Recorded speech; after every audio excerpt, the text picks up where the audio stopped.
Welcome to the Flow State Podcast, where we're all about finding balance. We're your hosts, Monica Groney and Nora Candido. Now let's get into the flow.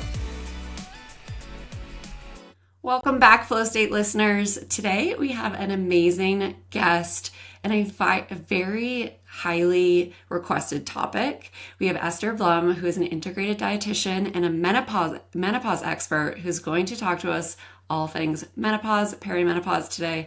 We are very excited for this episode. This is something we've been wanting to talk about here, and we are so thankful to have Esther to be able to provide her expertise. So thank you for being here. Thanks for having me, Monica and Nora.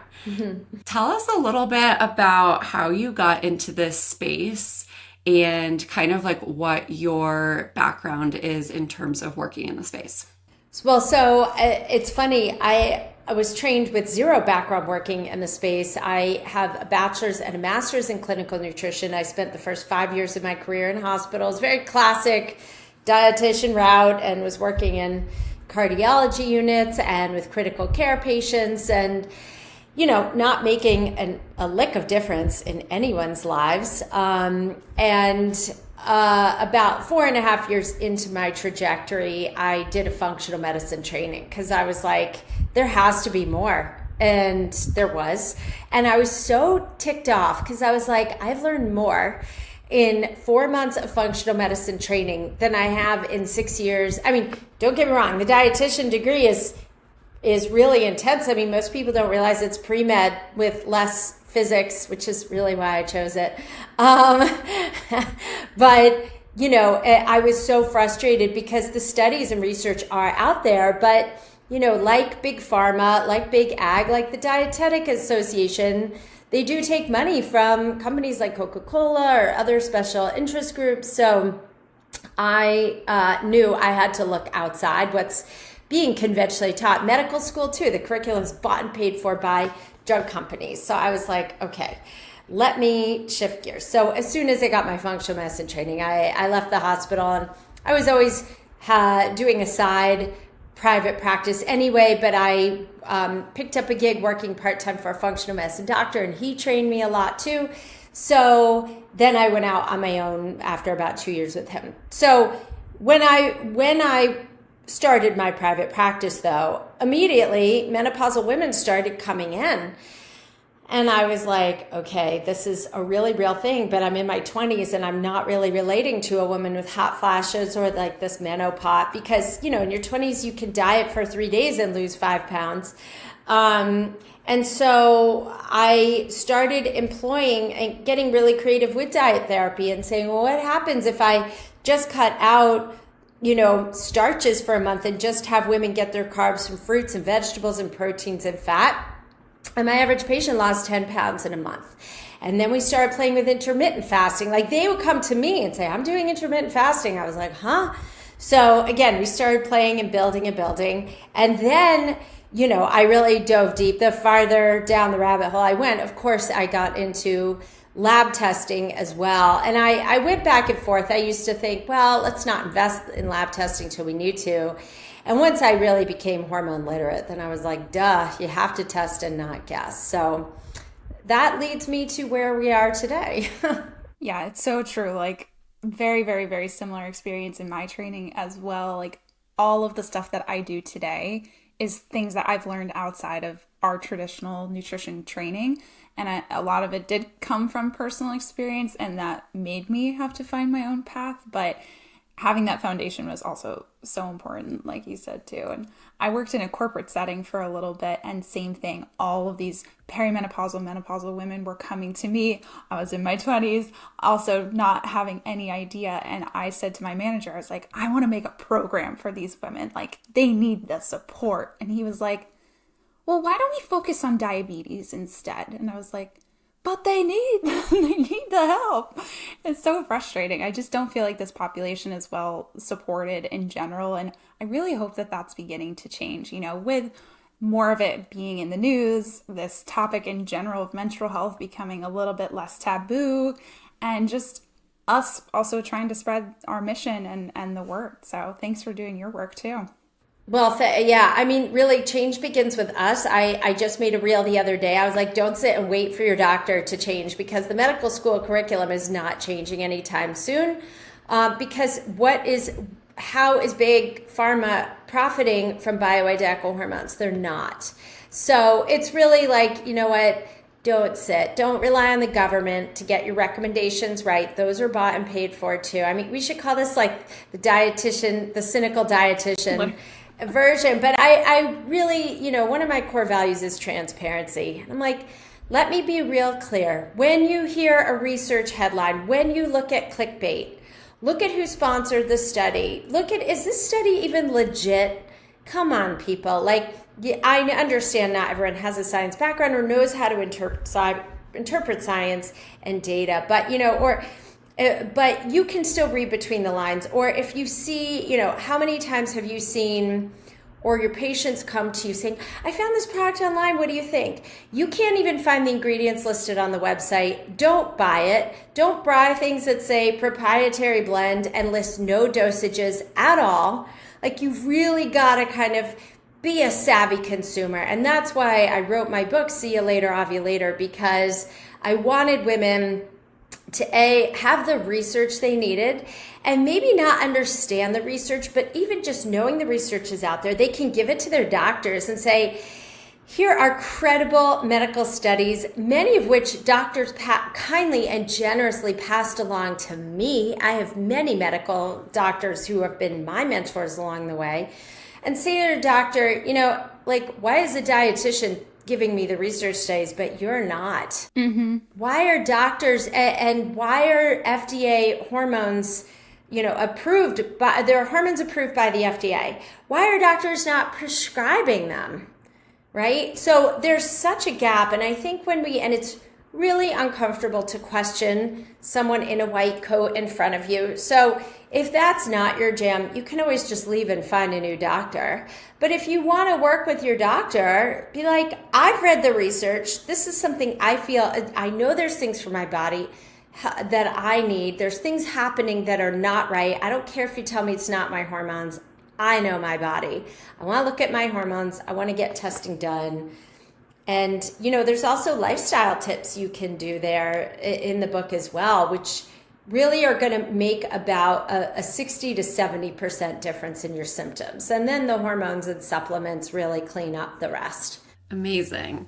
I feel like, too, it is interesting how the topic around period health, menstrual health, I feel like is, and maybe it is just because we're in the space and so we're surrounded by the conversation of it, but it's becoming more normalized. And I'm really hoping that as this generation that's currently in their reproductive years starts to transition into perimenopause and menopause, that we're going into it maybe a little bit more empowered than previous generations. Are you starting to see that at all? Yeah, it's definitely a trend. What I'm seeing is the rising and the reckoning where women are maybe not knowing what options work for them, but they're saying, I'm going through perimenopause. Don't slap me on the pill, or don't put in an IUD, or tell me to have a hysterectomy. What else have you got for me? And we've all had those gaslighting experiences where literally doctors have said to me too, oh, you have a ruptured ovary. Okay, well, you can either put in the pill or go on the pill, put in an IUD, or have a hysterectomy. I'm like, what else you got? They're like, take Advil. Whereas my acupuncturist was like, okay, let's get you on some castor oil packs. Let's get you, changing up diet things. Let's get you changing lifestyle, doing stretches, and, doing some muscular release in your pelvic floor area, all of those things which can make a difference. So again, though, I go to my GYN for my pap smear, and if I need a mammogram, which I don't even do those every year, and that's about it. Or if I need an ultrasound, that's what I use my doctor for. And then I go to my functional medicine practitioners for all the other pieces. Yeah, I think this health advocacy piece, like you said, is definitely people are beginning to look into, and maybe we can thank the World Wide Web, for having access just to more information, and social media, where in the past, like, you did go to your doctor and you just did what you were told because you didn't have access to these alternative resources or information. And if you didn't even know that a functional doctor or provider existed, then you're just going to listen to what your OBGYN is saying, or just have no care, and feel like you're going at it alone. I mean, like you, I have a practice full of really frustrated women who are trying to work with their doctors, or, I also have women in my practice who have worked with supposed functional medicine doctors, and I'll speak to the doctors and say, the hormone ratios are off. I think she could really benefit from tweaking her hormone dosages. And the doctor's like, yeah, okay. And they never switch anything. And the patient's still left floundering. And I'm like, time to move doctors. So it's really, it is unfortunate. But the good news is this. What can we take away? What are the positives we can take away? One is to really trust our intuition around our bodies and our inner wisdom, because those gut feelings are never wrong. Even if your gut's leaky, your gut feelings are never wrong, right? So we want to think about that. We want to think about the importance of taking our power back and leaving a doctor's office when we've been gaslit. Say, I don't have to do this. I'll just find a new doctor and I'll keep researching. So can we take a minute to talk about how to find a good doctor or practitioner? Because I've got some really good tips. Okay. That is a question that I get all of the time. Actually, in our community, someone recently asked this. Yes. And again, I have a whole pinned reel on this too, at Gorgeous Esther on Instagram. But first of all, go to ifm.org. That's the Institute for Functional Medicine.org. Look in your zip code, look at the functional doctors, click on their websites, see if they do hormone replacement therapy that is bioidentical, that is not pellets or injections. Why am I telling you to not do pellets or injections? Because there's no research studies to support. They jack your hormones up to about 5 times the level they need to be. So imagine you're a postmenopausal woman, your hormones are rock bottom, and all of a sudden you get pumped full of very high levels of hormones like that in your 20s, and you have a raging libido, you have hair loss on your head and hair growth on your chin and irritability and weight gain. I see those side effects in my patients who really override Mother Nature in a really unhealthy way. So we want gentle doses of hormones. Well, and that sounds like PCOS to me. Does it create a PCOS effect? Not typically, but it does, it's just too much all at once. Yeah. It's really too much. I look at the labs and I'm like, oh my God. And then you have to wait 6 months until the hormones leave your system before you can even do anything about it. So it's like at-home Botox, right? You could buy Botox on Amazon. Don't do this at home, kids. Don't do injections. Don't do pellets. So, okay, that's one way to find a good doctor. You can also call up. Every state has compounding pharmacies. Google compounding pharmacy with your zip code. Call them up and be like, what doctors are running hormone prescriptions through you guys, right? Through the pharmacy. You'll get a list of doctors right away. And number 3 is there is the DutchTest.com or menopause.org also have lists of practitioners. Again, you do have to comb through. Not every practitioner in Dutch or menopause.org is a prescribing practitioner. Now, prescribing practitioners, depending on the state you live in, could be an MD, medical doctor, an ND, naturopathic doctor, or an RN, or an NP, nurse practitioner as well. So you can find many, or a PA. So you can find many ways to skin the cat, but make sure that this is a practice that does hormones regularly and isn't just going to prescribe you hormones, but then never follow up and get them monitored either. Because a lot of doctors are like, sure, I'll put you on hormones. And then you're like, great, well, what's the follow-up process? Oh, I'll see you again in a year. Nope, that's not the right practice for you. You've got to get your hormones monitored every 3 to 4 months. You can repeat a Dutch test every 6 months. You can repeat blood test every 3 to 4 months. So, but just have someone overseeing you, especially because most women don't realize too, when you start hormones, it's rare that the dose is right for you out of the gate. You usually have to tweak. You've got to do some adjusting. You may have some side effects initially, some breast tenderness, a little water weight gain of like 1 to 3 pounds. So you may feel different. I mean, I had like very enlarged, tender breasts when I started, getting on hormones. I was like, oh my God, what the hell is this? So I just worked on, castor oil massages, getting on some supplements that cleaned up the estrogen and moved it through better. And then it was better. It just takes a little time and finessing. Yeah. I'd love for us to like zoom all the way out. Like, I think talking about hormone replacement is going to be so helpful for people. But I think even for individuals that are questioning, like, am I in perimenopause? When does it start? When does it end? Menopause being at one point in time, like, I'd love for us even at the end to talk a little bit about general misconceptions around menopause in general. But I think, like, what are some early signs that you see in your clients that they might be entering into perimenopause, and around what time period?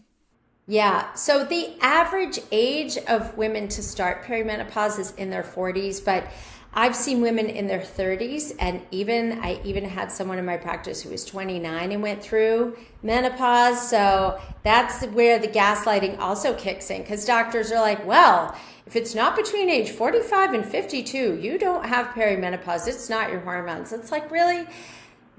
That's up to your body, not up to your doctor. So, on the average, I say late 30s to mid 40s, start looking for the following signs. Okay, changes in the length of your cycle.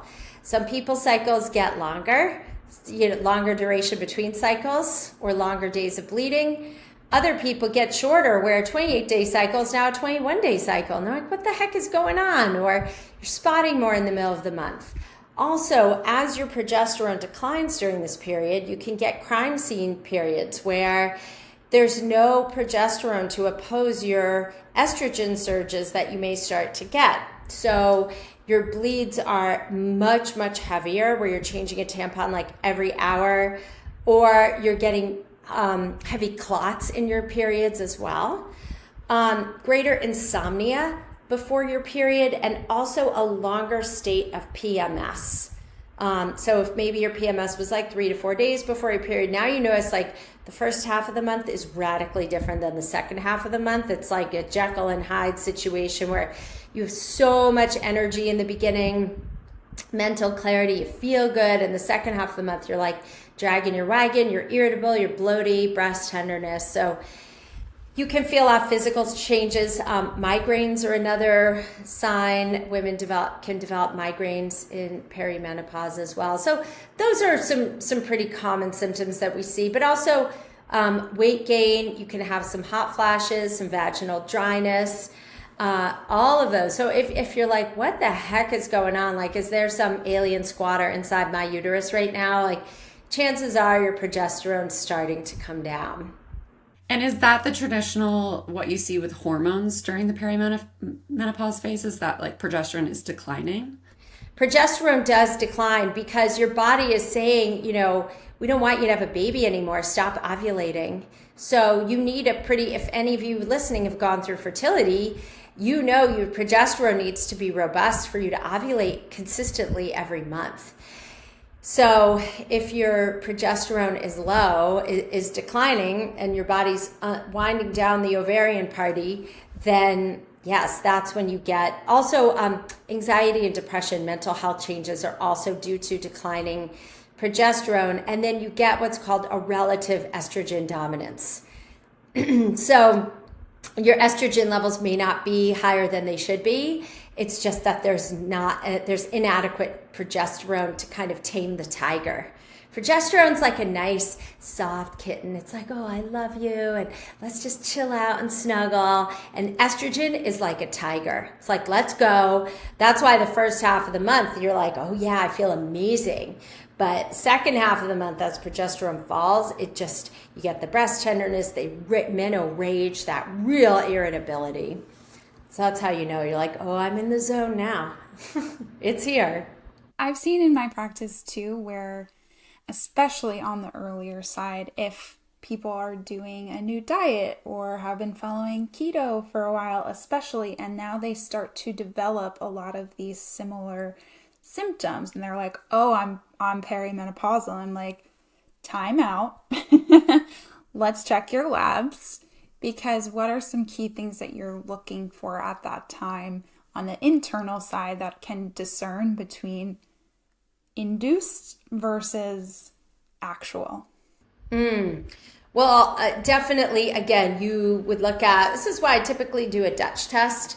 And I will see, I do a Dutch and a GI map. So first of all, let me start with the GI map. With women in keto diets or carnivore diets, the results are unfavorable on the GI map. Your commensal or bacteria, or the bacteria that make up your microbiome, the beneficial bacteria, they decline. Women, I feel like if you're going to do keto, do it no more than 3 months, or cycle on and off, cycle your carbs, because what happens is in the beginning, yes, you can get shredded, you can get a lot of fat loss. For women in menopause, it can course correct those hot flashes, which is wonderful. But long term, your thyroid and your adrenals are going to get real unhappy, because you do need carbs to make the active form of thyroid hormone, T3. And also your adrenals are tired without carbohydrates. So you may want to go up from 50 to 75 to 100 grams of carbs. And you can still be lean and lose fat with 100 grams of carbs. And so the question is, again, how do you know if it's diet-induced versus labs? Versus clinical results, I would say adding carbs first and see how you feel. If within a week or two you're like, oh my God, my energy and sleep is so much better. And by the way, the best time to add your carbs is with your dinner meal, when you're the most insulin sensitive, and that bump in insulin will lower or tamp down your cortisol, because the two are antagonistic to each other. So if you notice that you change your diet and you feel better, there's your answer, really. But you can always test your labs as well if you think you're at perimenopause and you want to get a leg up on it. So how do women raise progesterone even in the second half of their cycle when they're not really a candidate yet for hormones? There is an herb called chase tree, or it's sold as Vitex a lot of the time. That is really great to take. Some women take it the second half of their cycle. Some women take it all month long. That's very beneficial. Some women use very low dose progesterone cream, which can also be beneficial. And again, if you went through fertility, you probably are very familiar with progesterone cream. So those are simple ways that you can bump it up. And people say, well, I do yoga and I drink my green juices. And ladies, like, no amount of diet or standing on your head will bring your progesterone back. Once the party's over, it's over. Yeah, we've talked about importance, like in order to have progesterone, you have to be ovulating. And we've talked a lot about if you're stressed all the time, your body's like, I'm not in a position to make or create a human right now, and I am not going to ovulate. So that's what I see in my experience too, is that it might take 3 months to kind of course correct. If you have been following a restrictive diet or a new diet for you for that amount of time, you might have anovulatory cycles, you might have longer cycles, you might be missing your period, but that doesn't mean that it's over, quote unquote. Somebody asked in our one of our questions recently was like, how do I know when? Is this a one-off month? Am I actually entering it in or not? And I say, give it at least 3 months to see what's the new pattern, what's going on, what recent changes have been happening over the previous 3 months. Stress, grief, illness, vaccines, all of those things that can impact our menstrual cycle, diet. We've already talked about this, exercise.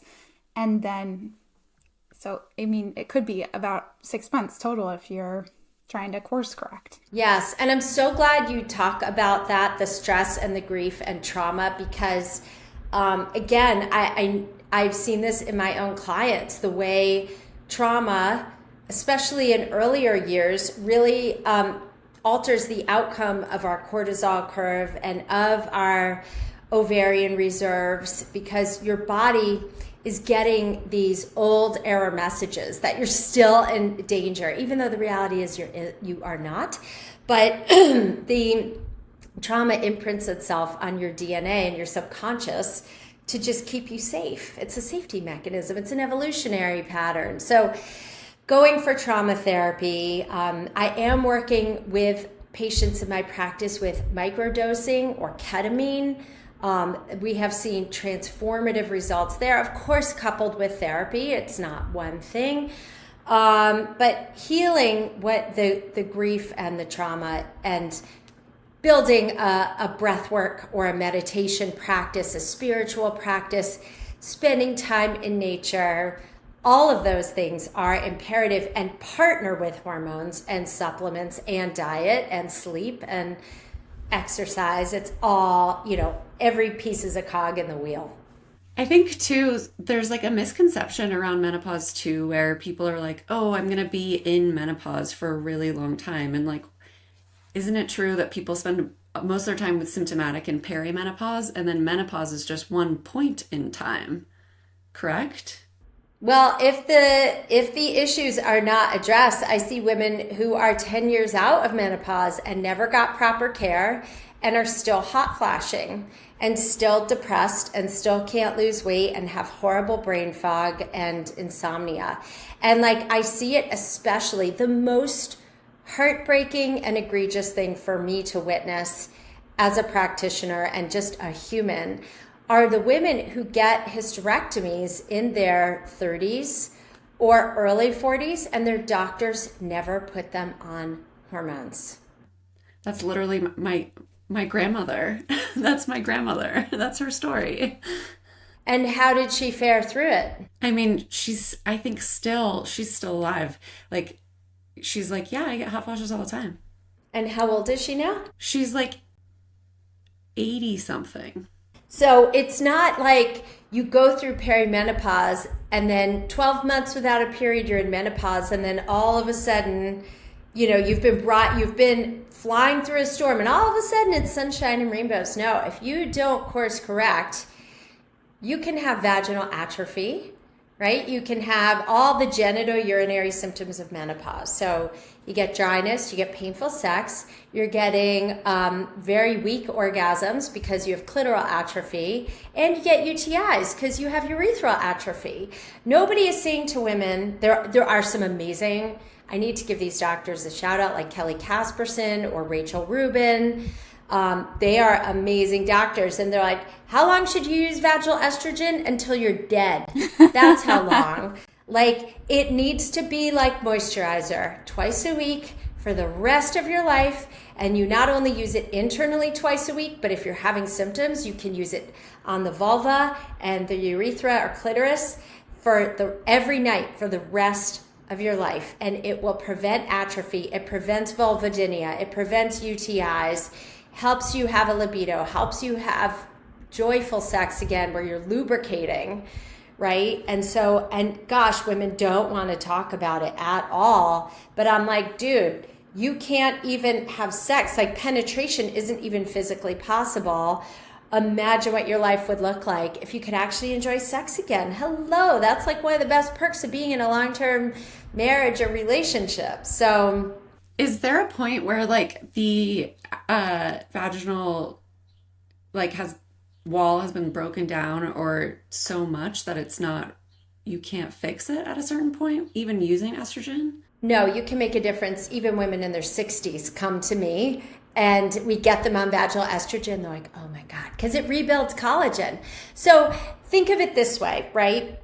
The world is full of Botox for the face and infrared lights and laser treatments, and you see women's wrinkles improve at any age. So vaginally, you can also rebuild the collagen, and not only with vaginal estrogen, but there are red laser therapy treatments that are intravaginal, which is so cool. And the beauty is too, I get a lot of questions about the C word, the cancer word, right?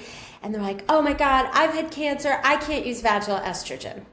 The Framingham Women's Study looked at women who use vaginal estrogen for 18 years. So that's a real good study. You're going to get a lot of intel there. There was zero increased risk of cancer. Why? Because A, you're microdosing. Again, we're not putting, pellets and super high dose anything up in that cavity. Gentle microdosing, a little goes a very long way. And it stays localized. There is no change in blood levels of hormones. So it's super, super safe. I think this is a whole new conversation for people that... Yeah, I'm so intrigued too. I'm thinking of my mom, and she's been dealing with UTIs. She had breast cancer, so she went through menopause early through, having chemotherapy. And I'm like, oh my God, I can't wait for her to listen to this. And hopefully she'll get some cues, because she's always like, what should I do? What should I do? I'm like, I don't know. Well, here's the other thing is the other wacky thing I see going on is that doctors will give women hysterectomies for risk of cancer, but then put them on hormones. So it's like, maybe it's not the hormones. If you look at that god-awful Women's Health Initiative study, which was a study where they looked at 27,000 women whose average age at the onset of hormone administration was 62. So you're postmenopausal by then. You already have an increased risk of heart disease with the absence of estrogen and testosterone. You already have higher cholesterol and insulin levels. And they put them on on estrogen derived from the urine of pregnant horses. That was Premarin. Gave them no opposing progesterone or testosterone. So it's a very flawed study. And in the first year, there was an increased risk of cancer of 4 people per 10,000 to 5 people per 10,000. That's not statistically significant. But the news channels, you can go back and watch on YouTube. It was Meredith, oh my gosh, who is the NBC reporter? Meredith so-and-so. And she, there were all these headlines that it caused cancer, and poor women, 2 decades of women got yanked off their hormones. The reality is hormones work in a symphony. They're not solo artists. So you need to get the ratios correct of estrogen to progesterone to testosterone, which is why I do the Dutch test, because it looks at ratios amongst other things. And you give bioidentical hormones, which the body cannot distinguish between itself, its own hormone production, and an external source, which, by the way, we give transdermally, give estrogen patches or Bi-Est cream, or you give, testosterone cream, and progesterone you can take orally as Prometrium, which you can get at the pharmacy for about $3 bottle, or you can use it as a troche, which is a lozenge, which is absorbed through the oral mucosa. So again, the study was so poorly designed, and fortunately, if you go to menopause.org, you'll see the position papers in 2018 and 2022 that say hormones are safe, they don't cause cancer. There is, we have to look at so many other lifestyle factors. Genetics are the gun, but environment often pulls the trigger, right? So for those genes to express themselves. So is it hormones alone? No. If somebody and here's the other piece, because I do treat some cancer patients in my practice. Some of them, their doctors are very progressive and say your quality of life overrides the risk of cancer at this point, especially if you've had those organs out. Where are you supposed to develop breast cancer if you don't have breasts, or uterine or ovarian cancer if you don't have a uterus or ovaries anymore. Yeah. One thing I'm curious about is like is menopausal symptoms inevitable for all of us, even if in our reproductive years we're really focusing on hormone balance, lifestyle changes, supporting our bodies, having regular cycles, having healthy cycles, ovulating regularly? Is it just inevitable our hormones are going to change, which will be symptomatic? Or is focusing on lifestyle and improvements today beneficial for women listening who haven't reached this stage yet? But I think there's a lot of fear mongering around it as well. Yeah. There are some women who are very fortunate, and especially in other countries, experience far less menopausal symptoms. Why is that? Well, number one, their food is less contaminated and sprayed with a lot of pesticides and chemicals. Our hormone receptors are pretty clogged up in the US, which makes us far more prone to menopausal symptoms. You could argue stress is high here. I believe stress is pretty high everywhere. Ask a woman in the Ukraine who may be eating whole foods and yet, her life circumstances are utter turmoil and trauma and chaos. So certainly stress plays a piece. But the other piece is this: dialing into those lifestyle pieces, strength training, sleep, stress management, gut health. The better your gut health, the better your transition into menopause will be as well, because we do detox our hormones in the gut. Gut health declines later in life too, correct? It changes with the decline in estrogen and progesterone. You lose that lovely mucosal lining in the small intestine, and you lose the production of hydrochloric acid. So getting your gut health in order, so I do stool tests in my practice as well, that's very beneficial. But also, I'm an advocate of getting on hormones as early as possible. Like, I'm not fully menopausal. I still have erratic cycles that can be a beast some months and easy as pie the next. But I've been on hormones for a while, and you start with, again, I'm always like, progesterone's probably the first one most people start with. I mean, I've looked at probably 1,000 Dutch tests by now. I could tell you the trends. So adding in progesterone in later perimenopause, especially if you can see your ovaries are really not producing them anymore, that's one thing. Getting off the pill also, or the IUD, because those suppress progesterone production with synthetic progestins. And people say, great, I'm on progesterone, I'm going to feel great. Synthetic progestins don't hit up the GABA receptors in the brain the way bioidentical progesterone does. So you want to make sure, and it's certainly not going to help it's just going to further bottom out your progesterone. So getting on hormones earlier is key, and then adding in testosterone, adding in, and again, you could start with microdoses. This is why you test, you work with a functional medicine practitioner, and you work on getting the cocktail right, which can take easily 3 to 6 months. But once you're on that, you really can smooth out. I mean, I'm not someone who, immediately when I felt hot, I was like estrogen. And within a couple days, all that nighttime heat was gone. And it changes the quality of life for women. It helps preserve cognitive function. All the hormones do. Estrogen, progesterone, and testosterone each play very specific roles in cognitive function and learning and memory and mood and focus. Also decreases the risk of heart disease, offsets, and most importantly, or as important, protects the bones. So a woman can take all the vitamin D and K and boron and magnesium and not have the same effect. And she can strength train. She will still have better outcomes when estrogen is part of the picture in her bone density. So if you're sitting here thinking, well, crap, my mom had osteoporosis, she broke a hip, I don't want to, you really should get proactive with bioidentical estrogen too. For those that, I think the biggest thing that I hear from people that might not be able to invest in either working with a functional doctor or if their insurance is not going to cover hormone replacement because it's not being prescribed.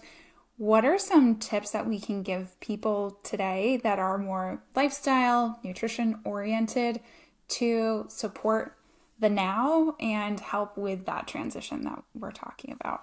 Well, first of all, bioidentical hormones are FDA approved. So the full amount may not be covered by insurance, but you can definitely offset. Again, my bottle of progesterone was $3 a month at the drugstore.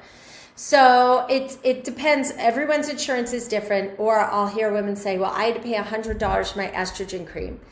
I'm like, but how long did it last you? Was it a 3-month supply?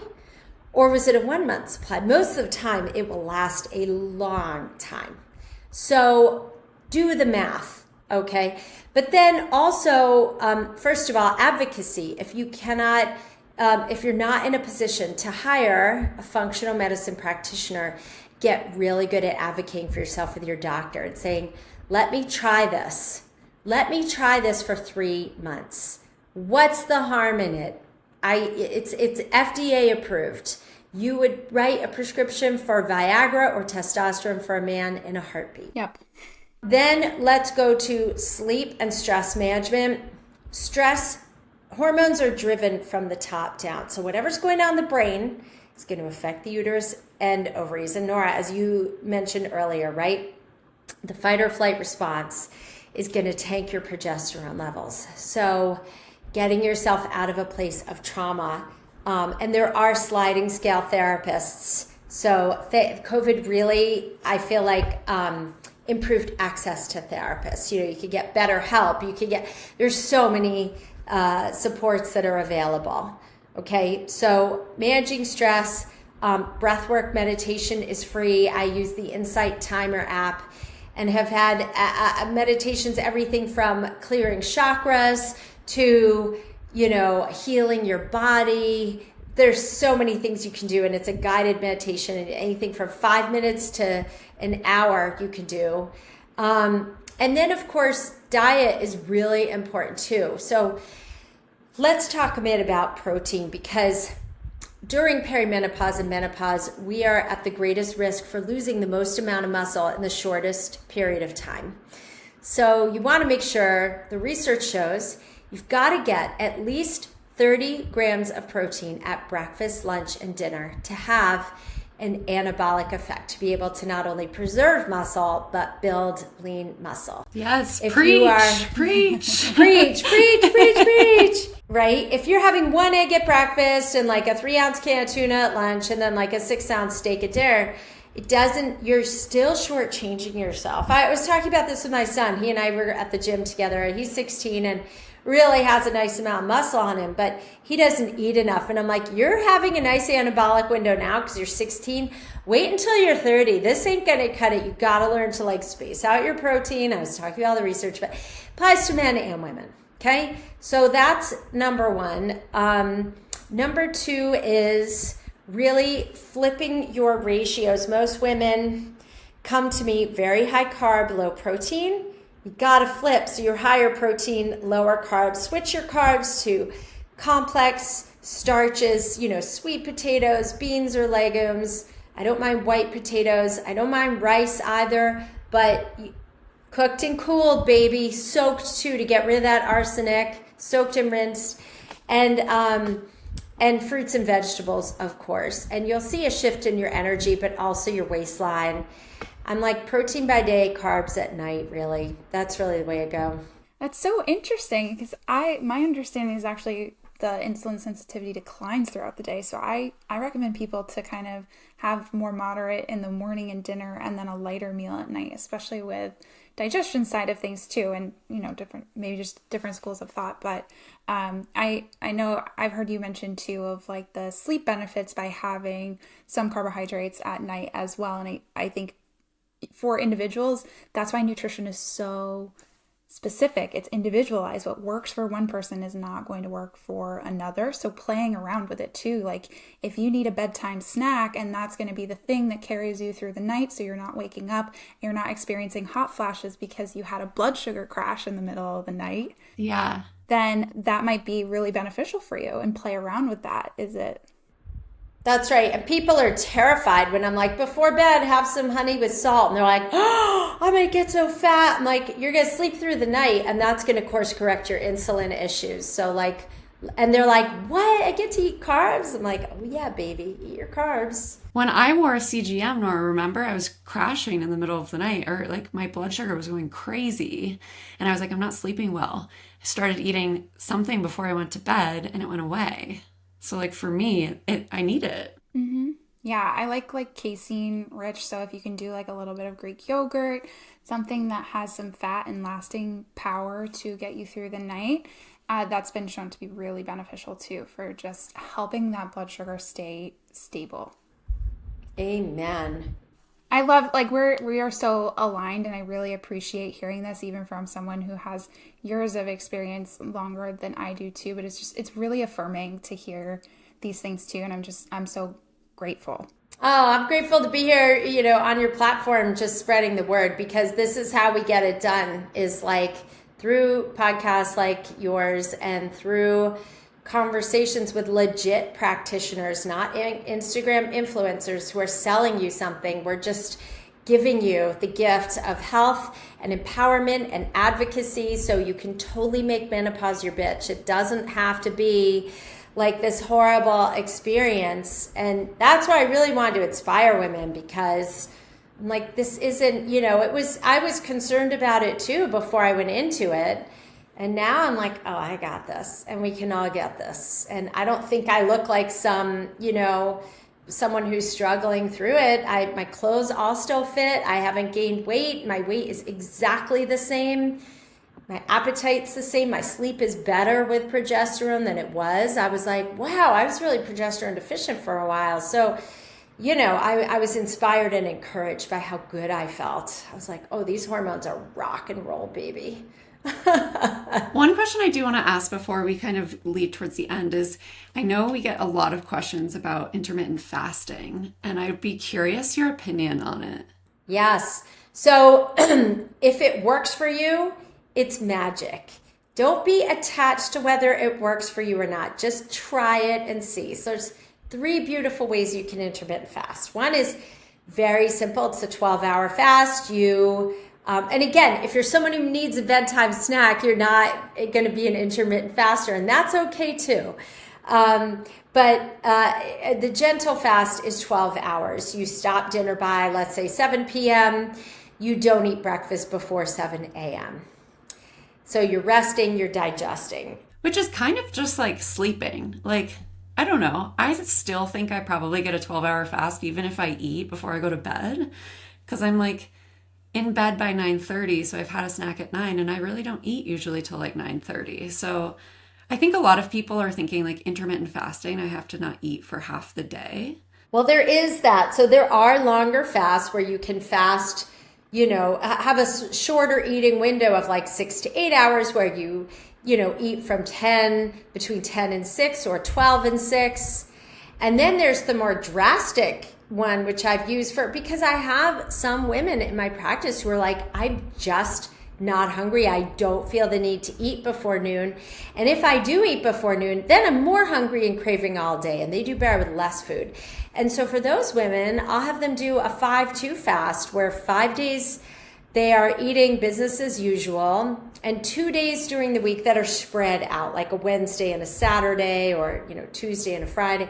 You have one meal that's 500 calories, which would look like, a chicken breast, like 4 to 6 ounces of protein, half a cup of cooked starch, 2 cups of cooked veggies that are steamed, and that's it. And that really busts up fat. So if you feel great, if you feel better on that, better mental clarity, more energy, you're losing weight, great. But if you find you're obsessing about your next meal, you're ravenous, you're shaky, you have brain fog, you're irritable, or it triggers binging, Or if you have a history of disordered eating or eating disorders, then no, it's probably not going to work for you. So it's really, really individual. I find personally, like weekends, I tend more to go real, like maybe I'll have breakfast, I'll have a very light snack around 4, and then I'll have dinner like 6:30. If you can at least go like 5 hours between meals, that's also really helpful. Is I love to just have women just cut out the snacking. I'm like, eat more protein at your meals and you won't need the snacking. And that can really sensitize you to insulin too. A reminder that we're talking about perimenopause and menopause. So Monica, not the same. For fertile women, not the same. Not the same, And here's the other piece is that for menstruating women, the first half of your cycle, you're much more insulin sensitive. And you may be, I'm totally forgetting the amazing doctor who really fasts with Mindy Peltz. She writes about fasting kind of with your cycle, working with your cycle. So the first half of the month, you're going to be great. The second half, no, you're going to be so insulin resistant and your sugars will be a mess. That's why my menopausal mamas do far better on intermittent fasting than my menstruating mamas. And also, we've talked a lot about the stress response today. And for some people, like in our more fertile years or even in peri, if you're waking and doing fasted exercise and then you're delaying, you're not getting that protein right afterwards, it's just sending that cortisol response to the moon. That is going to counteract those weight loss benefits. So that's, again, like why it's so specific to you. And like worst thing you can do is try it and see if it works for you, but not being married to the thought that like eating doesn't have to look one specific way. And we're such dynamic beings that one day is going to be different than the next too. That's right. And you'll know, like, listen to your body. I mean, when you, if you're not hungry, you don't have to eat. The world will not come to an end if you skip a meal. Yeah. So you can just listen to your body. Some days you might not be hungry. Some days you may be very hungry. And you'll end up intermittent fasting, like more like that 5-2 method, like just organically without thinking about it. Well, this has been so helpful, and I think our listeners are going to get a lot out of this. So thank you so much. We do have a quick few lightning round questions that we like to ask all of our guests. We didn't prep you for this, so watch out. Let's go. Oh yeah, I'm all good. Let's go. Okay, favorite form of self-care? Meditation and time alone in nature. Beautiful. Every day. That's my non-negotiable. That's every freaking day. And saying no, like far more than I say boundaries, yes. Baby. Oh, boundaries. It's so funny. I saw this meme and it was like people with people-pleasing issues say, I'm the villain when I say no, when the reality is like you're just setting boundaries. And I cracked up. It's like, yes. Totally. What is your favorite meal to cook, or if you don't like to cook, favorite meal to consume? Yeah, sweet potatoes, grilled asparagus, and a marinated chicken breast or some steak or fish. I love wild Alaskan salmon. But I'm a real simple eater, and root vegetables I find very grounding for me. That's punny. Are you someone who enjoys their morning routine or your nighttime routine more? I'm kind of split. I really enjoy like a cup of tea. I have a spoon of honey in it, local honey, and then I take my dog for a walk, or I'll do some strength training. I meditate twice a day, so I listen to a morning meditation to set my intention when I'm on my walk, and then I usually call friends. That's like my talk time is early in the morning. But then nighttime, I'm a girl who likes to be in my pajamas by 5, cooking dinner, reading, or like watching something, 8 to 9, 9:30, and then bed at 10, and meditation 10 to 10:30. So I don't know. I'm pretty dialed in. Yeah. Routines, I feel like, can be really grounding too. Yeah.